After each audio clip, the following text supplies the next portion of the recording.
Shalom. Shalom. Semangat dong, shalom. Shalom. Haleluya, puji Tuhan. Satu hari yang harus kita khususkan untuk menyenangkan hati Tuhan, yaitu hari Sabat.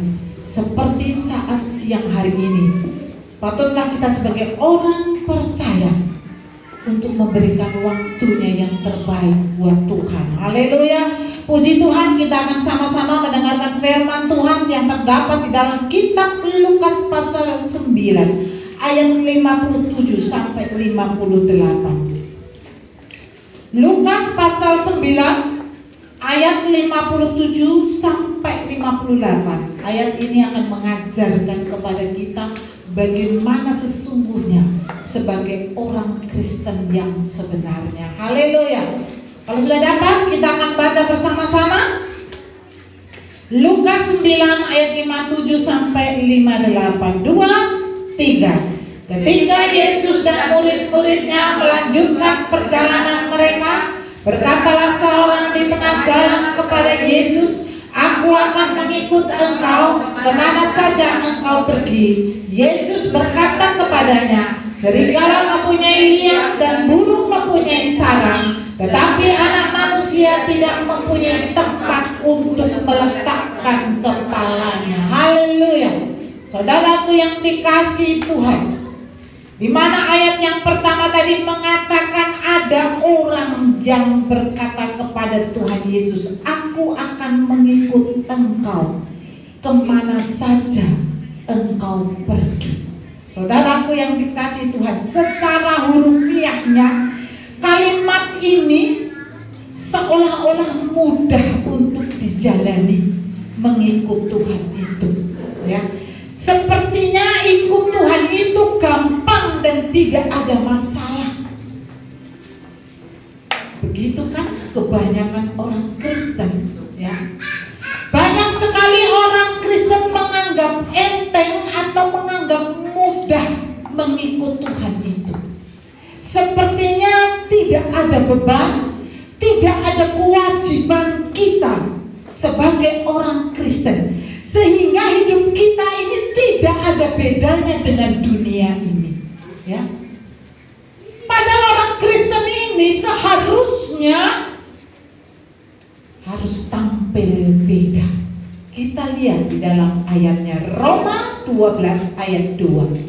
Janganlah kamu menjadi serupa dengan dunia ini, tetapi berubahlah oleh pembaruan budimu, sehingga kamu dapat membedakan mana kehendak Allah, apa yang baik, yang berkenan kepada Allah, dan yang sempurna. Haleluya. Janganlah kamu serupa dengan dunia ini. Artinya orang Kristen itu tidak boleh sama dengan dunia ini. Harus ada bedanya. Kalau sama saudara dengan dunia ini, apa dong bedanya kita sebagai orang percaya? Oleh karena itu saat siang hari ini kita mau belajar bagaimana seharusnya kita sebagai orang Kristen. Di sini dikatakan tetapi berubahlah oleh pembaharuan budimu. Kita harus berubah. Seperti seekor ulat yang mau menjadi kepompong, yang akan menjadi kupu-kupu itu harus menjadi kepompong terlebih dahulu. Ulat itu kan menjijikkan kan. Ketika kita hidup sebagai manusia yang penuh dengan dosa ini, kondisi kita tuh sangat menjijikkan. Kalau kita lihat ulat, pasti kita geli, apalagi ibu-ibu atau kaum wanita, ya. Tetapi ketika dia mau berubah menjadi sesuatu yang indah, kupu-kupu dia harus menjadi kepompong. Istilahnya kalau itu bertapak, ya. Dia berdiam diri untuk berubah menjadi kupu-kupu. Supaya apa? Ada perubahan, ada pembaharuan dari setiap kehidupan kita. Saudaraku yang dikasihi Tuhan, jadi kita harus tahu tujuan kita sebagai orang Kristen itu apa. Banyak orang Kristen gak ngerti apa sih sebenarnya tujuannya sebagai orang Kristen itu. Banyak yang gak ngerti. Banyak orang berpikir kalau Kristen KTP, ya, sudah KTP-nya Kristen itu pasti Kristen, ya. Ada juga mungkin ada yang berpikir, oh aku kan kakak nenek moyangku itu sudah Kristen. Kristen turunan, atau mungkin Kristen ikut-ikutan. Kalau menikah dengan orang Kristen jadi orang Kristen. Banyak yang seperti itu, tetapi mereka tidak pernah mengerti sebenarnya apa tujuan kita menjadi orang Kristen. Tujuan kita orang Kristen harus tampil beda daripada dunia ini. Saudaraku yang dikasihi Tuhan, kalau dunia ini menawarkan kebencian, dendam, permusuhan, orang Kristen harus menawarkan kasih dan pengampunan. Itu bedanya. Kalau dunia menawarkan kegelapan, hidup penuh dengan kegelapan, orang Kristen harus menjadi cahaya, menjadi terang di tengah-tengah kegelapan itu. Sehingga orang lain akan melihat ada bedanya antara orang Kristen dengan yang tidak Kristen. Kalau saudara sama saja dengan yang lain, berarti tidak ada bedanya kekristenan kita. Saudaraku yang dikasihi Tuhan, inilah yang seharusnya menjadi tujuan kekristenan kita yang sesungguhnya, tampil beda dengan dunia ini. Haleluya. Saudaraku yang dikasihi Tuhan, ayat tadi mengatakan, aku akan mengikut engkau kemana saja engkau pergi. Gampang kan? Ya, enak waktu ikut Tuhan itu kan sering melakukan mukjizat.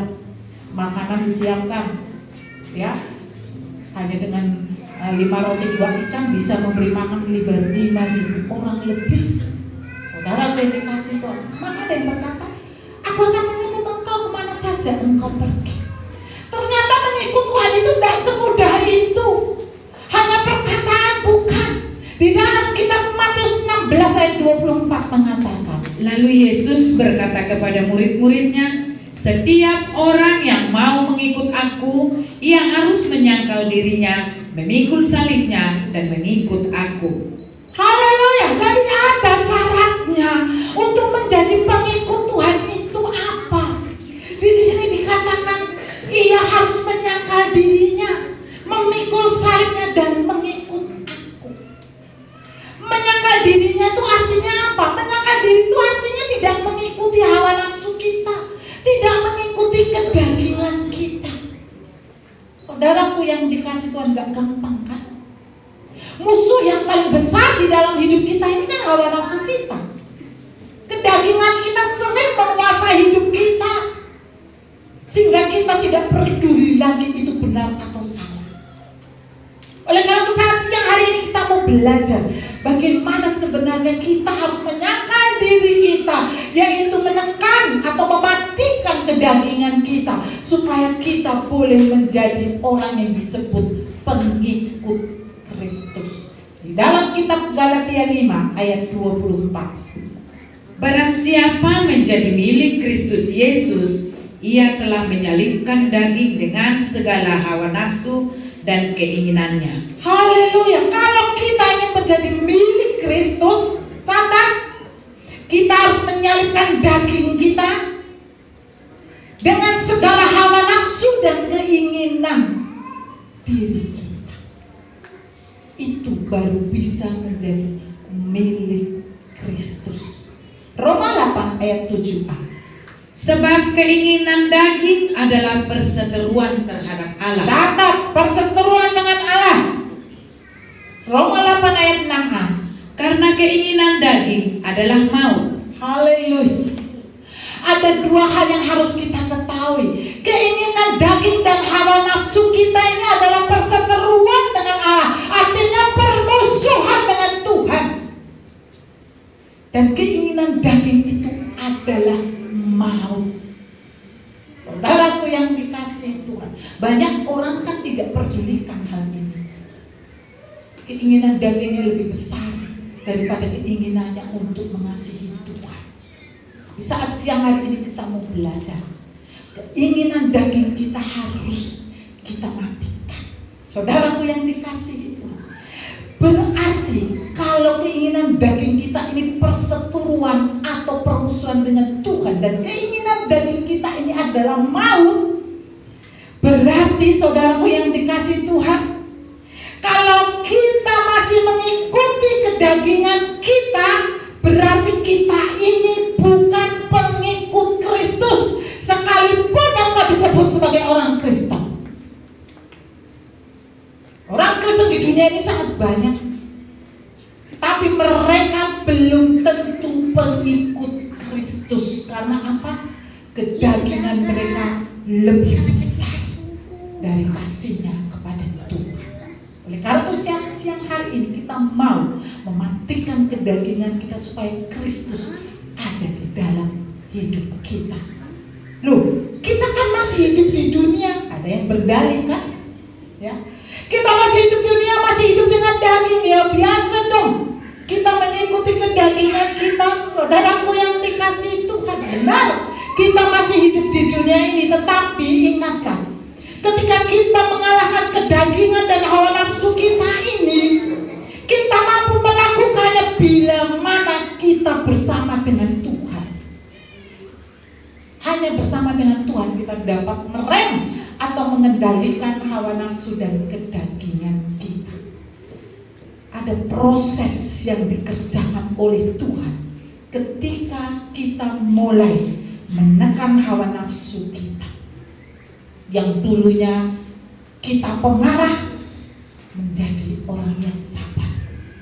Yang dulunya mulut kita penuh dengan sumpah serapah, dengan kalimat kata-kata marga satwa. Dulu waktu saya nganterin anak saya sekolah TK ini kan banyak sekali ya anak-anak TK, tapi banyak juga ibu-ibunya ini. Ya ini saya tidak menyinggung masalah suku ya. Biasanya kalau marahin anaknya, walaupun di depan orang banyak, kata-kata ragunan marga satwa itu sangat baik dan keluar begitu mudah. Saudara harus gantikan itu dengan pujian yang keluar dari mulut bibir kita. Maka ada pujian, mulutku penuh dengan pujian kepadamu ya Yesus Tuhan. Mulut kita harus penuh dengan pujian. Jangan mengeluarkan sumpah serapah, itu tidak ada gunanya. Justru akan membuat engkau semakin jatuh di dalam dosa.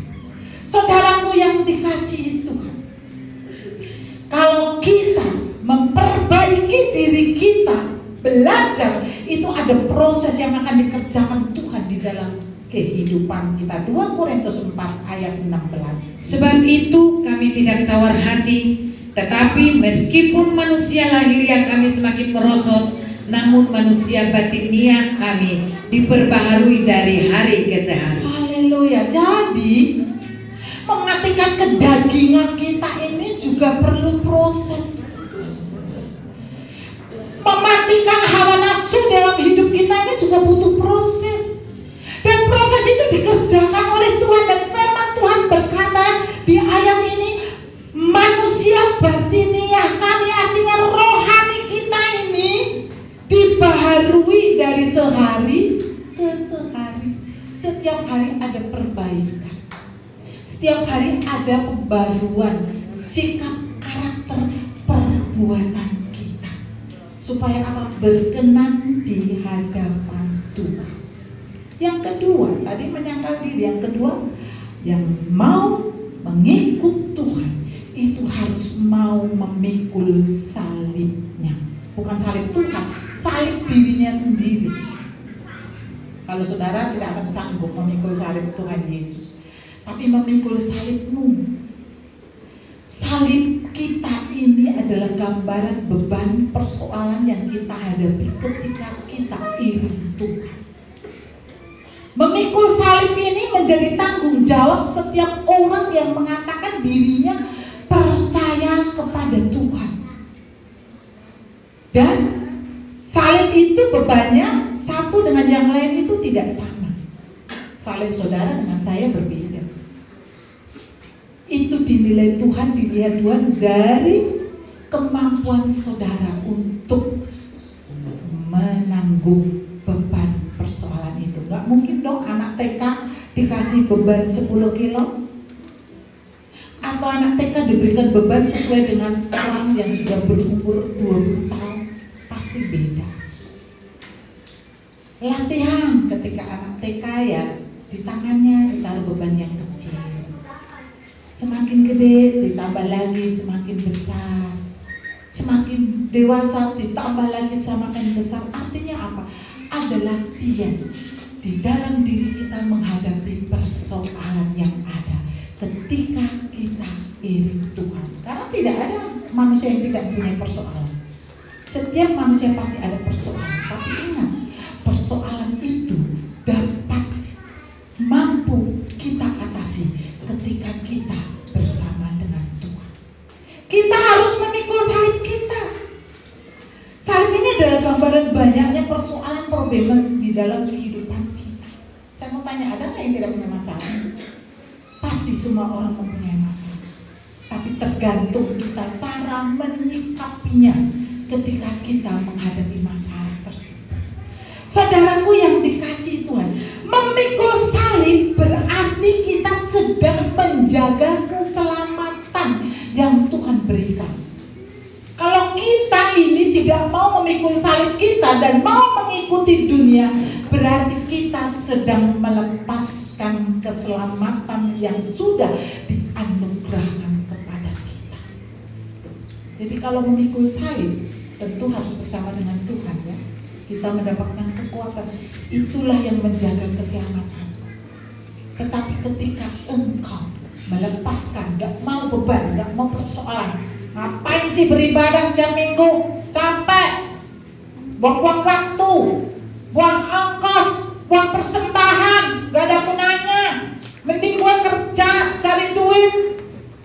Saya mau tanya, ketika engkau kerja pagi, siang, sore, malam, bahkan hari Minggu, hari ibadah pun engkau kerja, saya tidak katakan tidak boleh kerja, tapi utamakan dulu datang kepada Tuhan.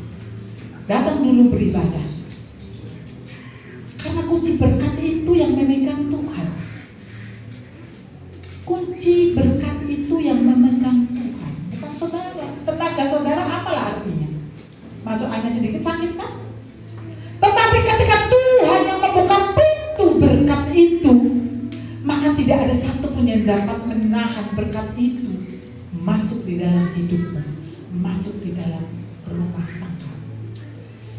Saudaraku yang dikasihi Tuhan, oleh karena itu saat siang hari ini kita mau terus mengasihi Tuhan, mau tetap memikul salib Tuhan, sekalipun emang yang datang beribadah ini tidak punya persoalan, ada, tapi mereka tetap datang beribadah karena ada janji Tuhan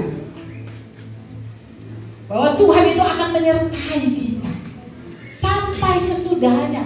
Apapun persoalan yang kita hadapi, kita tidak perlu takut karena ada Tuhan. Banyak orang mengandalkan kekuatannya, kemampuannya, kehebatannya, keuangannya, kekayaannya. Begitu mudah Tuhan menghilangkan, memusnahkannya begitu mudah. Lihatlah kalau terjadi badai tsunami seperti itu, mengerikan kan? Harta seberapapun yang ditumpuk di dalam berangkasnya hilang, sirna. Bahkan nyawa pun bisa hilang. Tetapi kalau Tuhan yang menjadi andalan kita, Tuhan yang menjaga, memelihara hidup kita dimanapun kita ada. Saudaraku yang dikasihi Tuhan, di ayat ke-58 mengatakan, Aku berkata kepadamu, serigala mempunyai liang dan burung mempunyai sarang, tetapi anak manusia tidak mempunyai tempat untuk meletakkan kepalanya. Saudaraku yang dikasihi Tuhan, mengikut Tuhan itu ternyata tidak mudah. Ayat ini menggambarkan sebenarnya Tuhan Yesus itu sedang mencari tempat untuk meletakkan dirinya menjadi kepala di atas tubuh orang-orang yang mau mengasihi. Bukankah Tuhan Yesus itu kepala? Kepala jemaat, kepala gereja. Dan kita ini adalah tubuh Kristus. Tuhan saat ini sedang mencari tempat mana tubuh yang mau menerima aku menjadi kepala di dalam hidupnya. Di sini katakan, serigala punya liang, burung punya sarang, tetapi aku untuk meletakkan kepalaku aja gak ada. Kenapa? Tuhan sedang mencari. Sedang mencari siapa? Tubuhnya siapa yang mau menerima Yesus menjadi kepala di dalam hidupnya. dalam kitab Efesus 4 ayat 14 dan 15. Sehingga kita bukan lagi anak-anak yang diombang-ambingkan oleh rupa-rupa angin pengajaran, oleh permainan palsu manusia dalam kelicikan mereka yang menyesatkan, tetapi dengan teguh berpegang kepada kebenaran di dalam kasih, kita bertumbuh di dalam segala hal ke arah Dia, Kristus yang adalah kepala. Haleluya. Di sini dikatakan Kristus yang adalah kepala. Kita tidak akan mungkin dapat disesatkan oleh berbagai macam pengajaran yang terjadi di muka bumi ini apabila kita terus berpegang teguh kepada kebenaran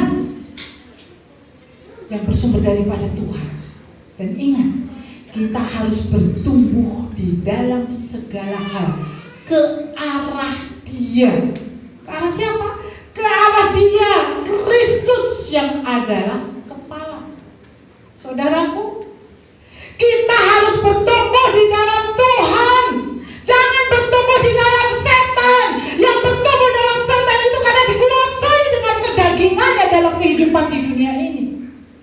Tapi yang bertumbuh di dalam Tuhan itu yang menyalibkan kedagingannya, sulit menyalibkan kedagingannya. Tetapi kalau kita terus belajar dan berlatih terus, maka kita pasti mampu mengerjakan. Dan kita akan bertumbuh di dalam segala hal.